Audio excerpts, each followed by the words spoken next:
lillahi, unampatia Mungu milfa. Anayekupa pumzi na umri ya kufikisha ile miaka 40, miaka 30, miaka 3, miaka 10, miaka 8, miaka anayekupa Allah subhanahu wa ta'ala, lakini unamfanyia anniversary ya Mungu. Ona kule kwa ona mwaka walipa. Mwanzo ndio wale waka na harusi. Haukulewa ile siku. Baka kuuliza sasa leo naweza karaseka. Kumbe utakufa na karaseka. Unaona ujinga na upumbavu. Unaona vile huna akili. Baada ya Mungu kukuneemesha na kukukirimu, unashinda kumpa Mungu heshima ya kumheshimia. Unamkosea Mungu bila haya. Anatueleza Allah katika hadithi al-Qudusi. Ya ibn Adam, ya ibn Adam, astahi ilaika wala tastahi ilayya. Ewe mwanadamu, we mtu, we kiumbe, mie Mungu niko na kuonea haya. Nasikiaka haya mie Mungu. Ndio maana wakati unaenda kwa hoteli, Mungu yuko na uwezo ya kuleta upepo yangushe kibambazi na ufezeleke, lakini Mungu hakusikii. Ndio kwa wakati unaenda kuushirikina, Mungu anaonaka na anajua yule unaenda kutupia watu madawa usiku ya ushirikina, lakini Mungu hakusikii. Na yuko na uwezo ya kutoa usiku na mchana ikuche, au ya kumwangusha mwenye nyumba akukute, lakini hakusikii. Ndio wakati unaenda kuvunja nyumba ya watu unaiba, lakini Mungu hakustiri. Mungu asema mie Mungu niko na kustiri wewe. Wala tastahi ilayya, lakini wewe unashindwa kunionea mie Mungu na nilikuumba haya. Unanikosea bila aibu. Unanikosea bila boka. Qur'ani Allah anamueleza bwana Mtume Muhammad sallallahu alaihi wasallam, lakum la tarjuna lillahi wa qala. Kwa nini? Juu ya nini hampendake kwenda kumpatia Mungu heshima? Tujibu. Juu ya nini? Maana yake Mungu afanya makosa kukuacha wazima. Mungu afanya makosa kukuacha upumue.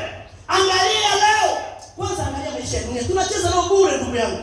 Tunacheza nayo bure. Miaka yako ya kufanya maisha na nguvu ni miaka 25 pekee yake. Kuanzia miaka 15, kuanzia miaka 15 unavunja Mungu. Sawa eh?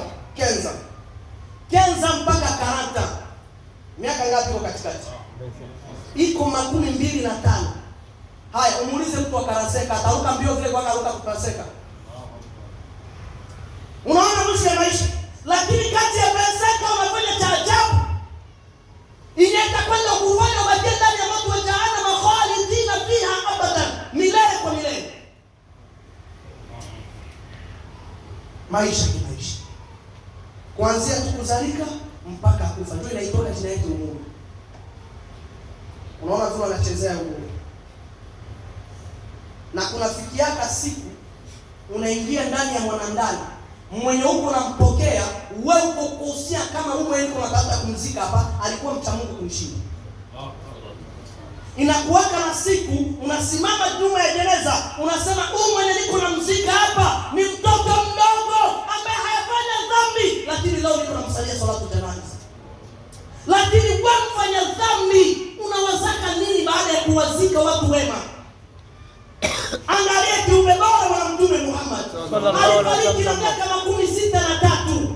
Abu Bakar as-Siddiq ambaye bwana Mtume Muhammad alisema lau kama watachukua imani ya ummati Muhammad nzima kuanzia kwa Umar ibn Khattab mpaka kwa Muislamu wa Mombute ndani ya pori, basi imani yao ndani katika kituo kimoja, kisha ya Abu Bakar as-Siddiq waweke ngambo nyingine ya Abu Bakar itashinda ya ummati nzima imani yake. Allahu akbar. Lakini alikufa tu na miaka 63. Umar ibn Khattab alikufa na miaka 63. Uthman ibn Affan alikufa na miaka 63 mpaka na Ali ibn Abi Talib. Wote miaka 63. Wote inaweza ngapi? Na kama wakwaka na bezo ya kupitisha ile miaka, wazani yako wampita Muhammad imani. Sasa baada ya kuishi